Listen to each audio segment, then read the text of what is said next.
Selamat pagi, siang, sore, dan malam buat semuanya. Tergantung kapan kalian nontonnya ya.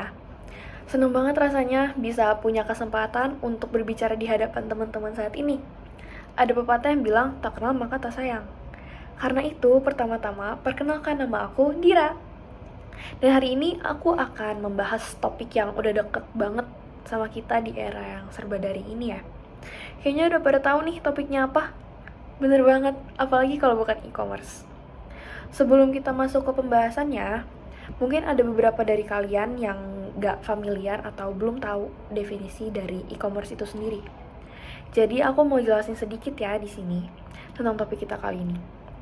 E-commerce itu adalah sebuah proses transaksi penjualan dan pembelian suatu objek yang dilakukan melalui media elektronik.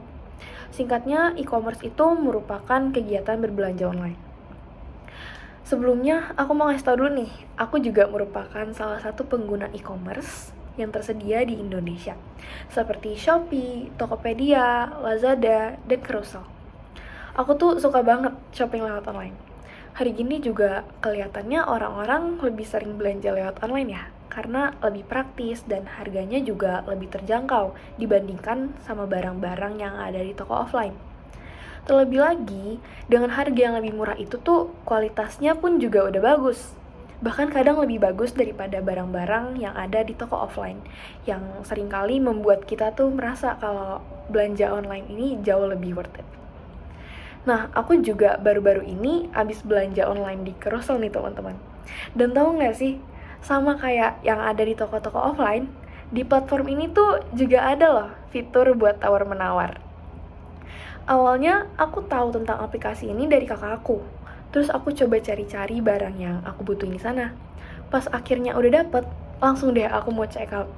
Tapi aku lihat ada fitur buat nawar harga barangnya, dan aku jadinya bisa dapetin harga yang bener-bener oke deh. Sebelumnya aku nggak tahu kalau kita bisa melakukan kegiatan tawar-menawar kayak gini juga di online shopping. Jadi bagi aku sih hal ini nambahin satu alasan lagi ya buat melakukan transaksi online. Tapi pernah gak sih teman-teman beli sesuatu, yang sampai tuh malah gak sesuai sama ekspektasi kalian? Aku sendiri pernah loh, aku beli baju padahal udah menyesuaikan sama size chart yang ada, yang disediain, tapi yang datang itu tetap gak sesuai sama yang aku order. Kesel banget kan kalau ada kejadian kayak gini tuh. Sebenarnya, benefit dari kita membeli sesuatu lewat online ini jauh lebih banyak ya.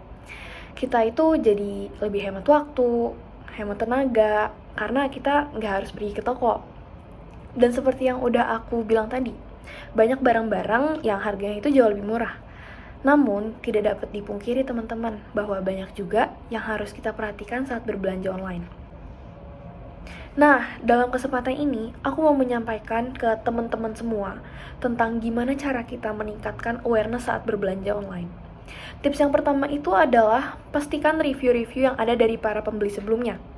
Apakah banyak yang komplain atau malah banyak pujian.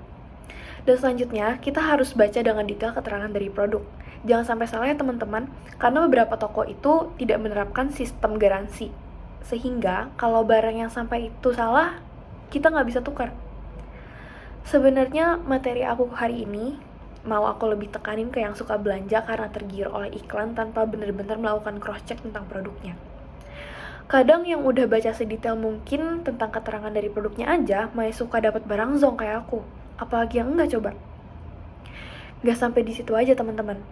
Selain yang udah kita omongin tadi, masih ada juga faktor-faktor lainnya. Seperti penjual-penjualnya bahkan nggak tahu kualitas produknya kayak apa, karena dia sendiri hanya berperan sebagai seorang dropshipper. Gak hanya masalah produk yang nggak sesuai loh. Jadi saat berbelanja online juga kerap kali banyak oknum-oknum penipuan, bahkan lewat aplikasi e-commerce sekalipun. Masalah yang ada itu bukan hanya persoalan ketidaksesuaian ukuran atau warna. Banyak juga kasus-kasus pembelian gadget melalui online, tapi yang dikirim itu berbeda. Tentu saja bukan karena kesalahan pengiriman, tapi memang sejak awal itu sudah berniat untuk melakukan penipuan. Oleh karena itu, yuk teman-teman kita tingkatin lagi kewaspadaan kita saat berbelanja online ya. Jangan sampai kita yang rugi, jangan mau kemakan iklan, dan jangan mau ketipu toko online. Selain HP-nya yang pintar, tentu saja penggunanya harus lebih pintar ya. Sekian hal-hal yang ingin aku sampaikan ke kalian. Aku pamit undur diri dulu. Thank you for your attention.